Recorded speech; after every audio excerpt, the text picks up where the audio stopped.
Olá a todos, meu nome é Leonardo, eu sou perito criminal na Polícia Científica do Paraná, no Brasil. Atualmente eu estou desenvolvendo o meu pós-doutorado na Faculdade de Medicina da Universidade de São Paulo, na USP, sob supervisão da professora Cíntia Friedman. E eu vim trazer hoje parte do trabalho que está sendo desenvolvido na pós-doc, ah, em relação ao uso do sistema IRIS-Plex para a predição de pigmentação dos olhos na nossa população brasileira miscigenada.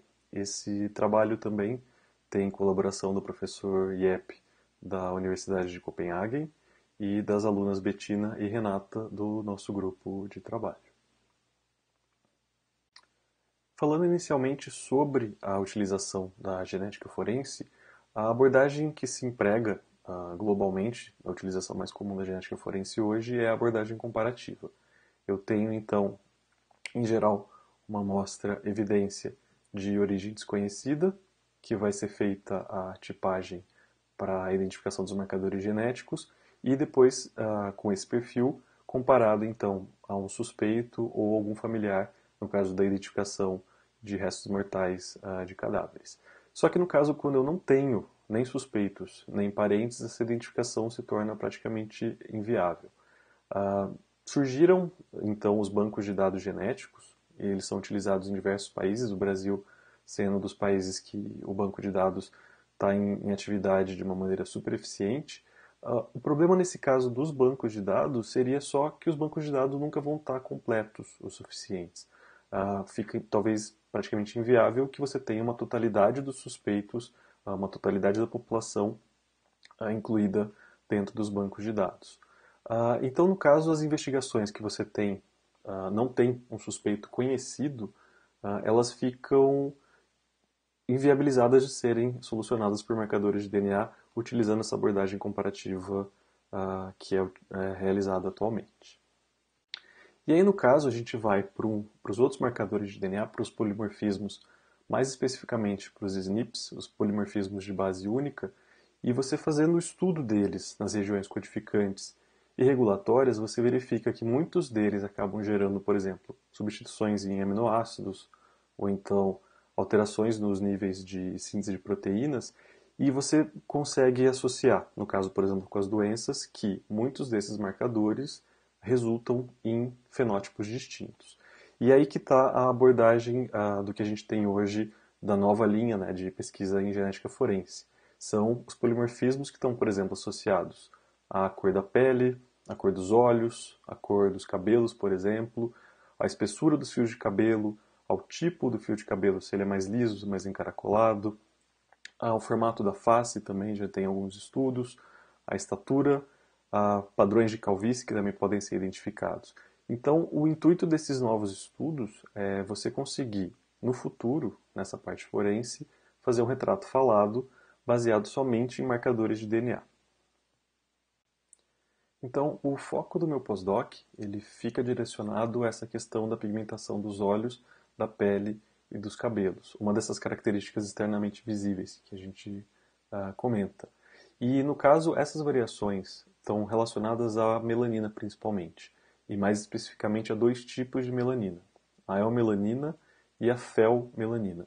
A eumelanina tem uma coloração mais escura, castanha, voltada para o preto, e a felmelanina já tem uma coloração vermelha amarelada.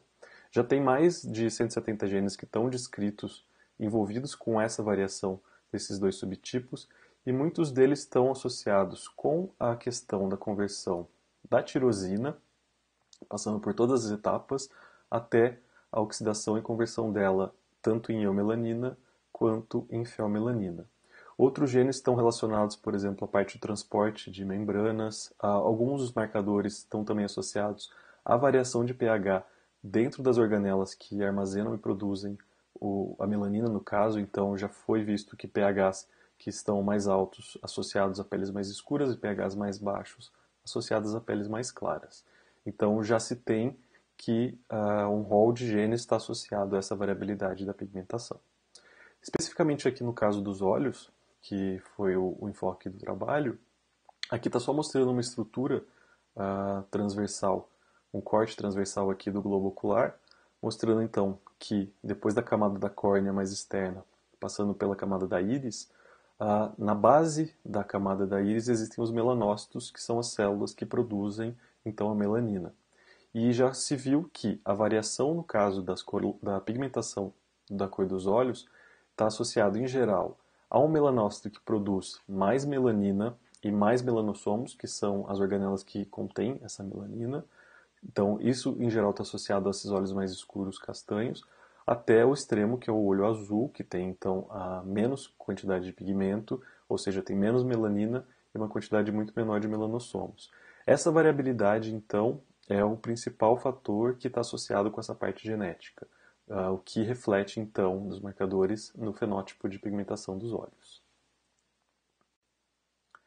E, então, em 2011 foi criado o sistema IRIS-Plex, por o grupo da professora Susan Walsh e do professor Kaiser, Manfred Kaiser, da Holanda.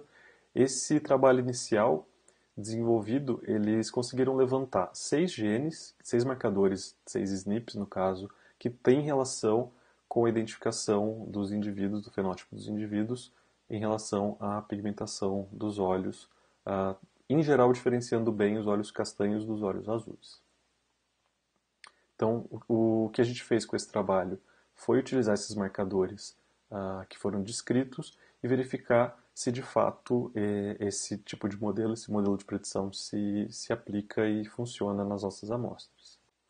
Então aqui estão os parâmetros, a performance que foi obtida desse modelo de predição, que em geral diferencia olhos azuis dos olhos intermediários dos olhos castanhos. E a gente verifica aqui que o parâmetro mais importante, que é o mais fácil de ser compreendido, é o valor de AUC, que é a Area Under the Curve. Esse parâmetro de AUC varia de 0 a 1.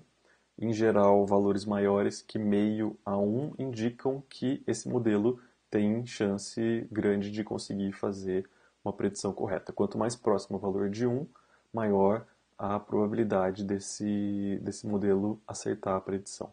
Então a gente vê que para os olhos azuis a gente tem uma porcentagem em torno de 94%, para olhos castanhos também 94,6%, só que a gente já repara que para os olhos intermediários esse valor cai significativamente. Então depois a gente vai mostrar isso com mais calma ali, mas esses são os parâmetros que foram obtidos então na criação do modelo lá em 2011. Então, o trabalho contou com a coleta de amostras de 611 indivíduos de São Paulo, capital. Esses indivíduos tiveram, então, os seus fenótipos divididos nas categorias que foram enumeradas pelo trabalho de 2011, em olhos azuis, castanhos ou intermediários. Aqui está só um exemplo para a gente entender melhor o que é considerado intermediário, que depois eu vou mencionar é uma categoria dúbia, se você for pensar, porque o que não se encaixa em azul nem em castanho é considerado intermediário. E nesse intermediário você vai ter olhos verdes, você vai ter olhos castanhos esverdeados, você vai ter olhos que a gente chama de olho mel, né, aquela coloração um pouco mais amarelada. E aqui está mais ou menos a distribuição, só para ter uma ideia, que aqui no Brasil a gente tem a maior parte dos indivíduos, com mais de 400 indivíduos com pigmentação dos olhos castanhos e a menor quantidade de indivíduos com a coloração dos olhos azuis. Esses indivíduos então tiveram as amostras genotipadas por OpenArray e com esses resultados dos genótipos desses indivíduos a gente utilizou a ferramenta que é disponibilizada pelo grupo que criou o IRIS-Plex. Hoje a ferramenta atualizada é chamada de HiRIS-Plex, ela foi já, depois eu menciono um pouco melhor, ela já faz a predição de olhos, cabelo e cor de pele. Então no caso essa ferramenta foi utilizada para gerar as predições. Com esses valores então de predição, a gente fez uma comparação entre o que o sistema disse que seria a predição para a cor do olho e o que de fato a gente observou nos indivíduos que foram testados. E então são feitos os cálculos de AUC para essas comparações, aquele valor que eu mencionei antes, e de valores de acurácia também através de um software, do R Software, para verificar então se esse modelo serve ou não na nossa população.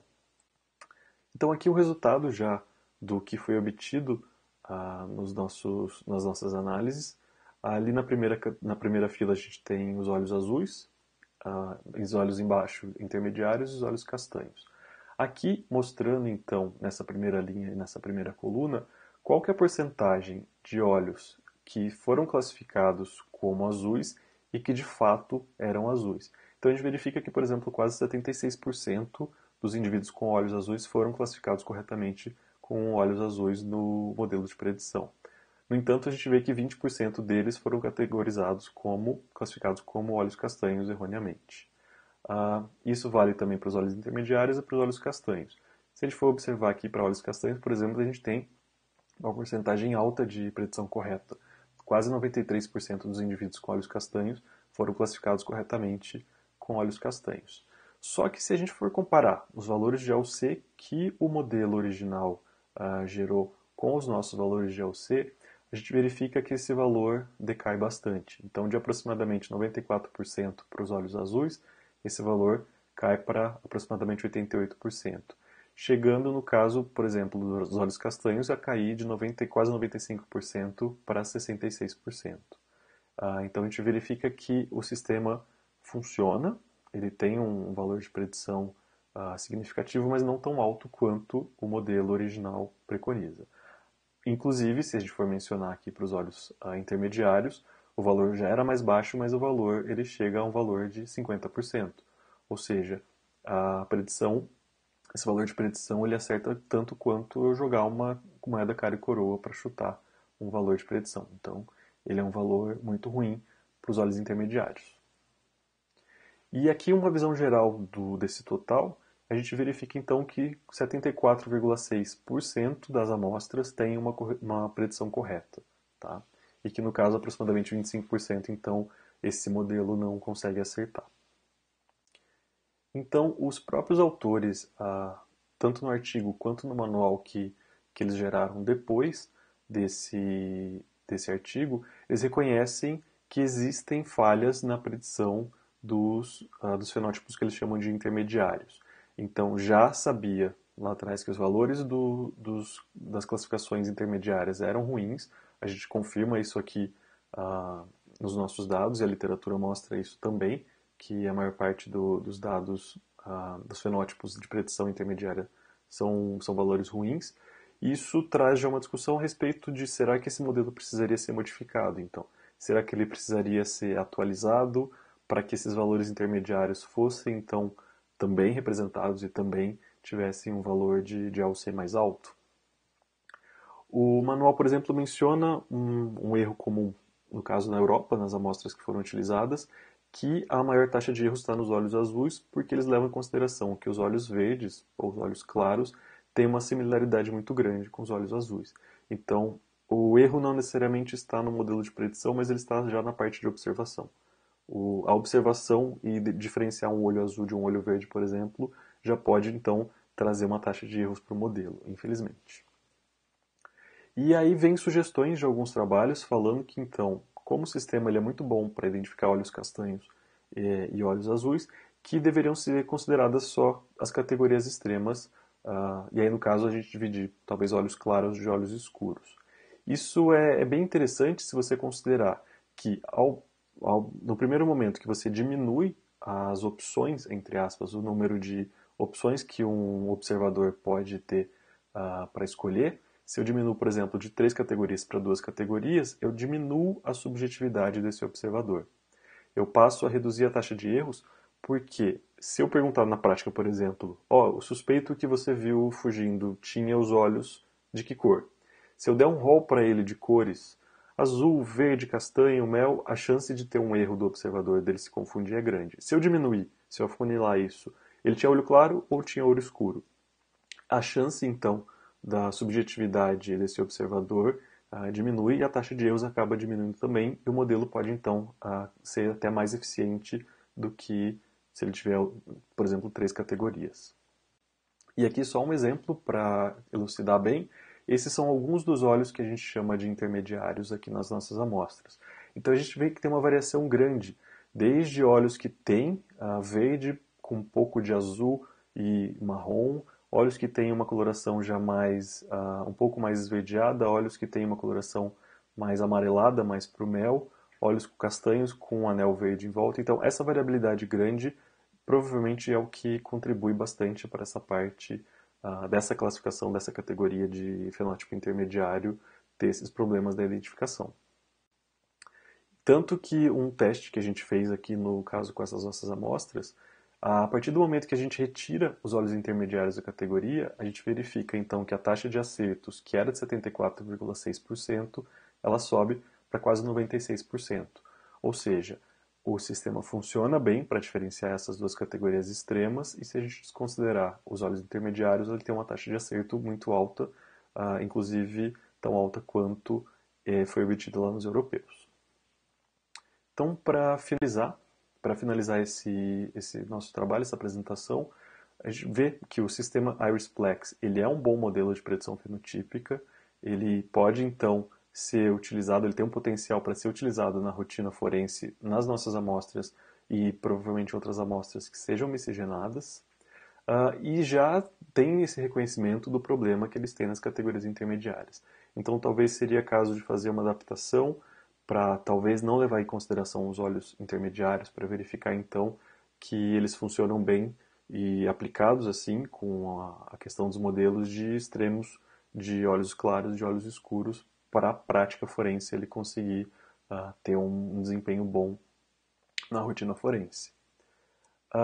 E o que está sendo feito, o que está em andamento em paralelo nos nossos trabalhos aqui do pós-doc, estão sendo feitas também então as análises dos outros modelos de cor de pele e de cabelo. A gente já está finalizando essa parte dessas análises.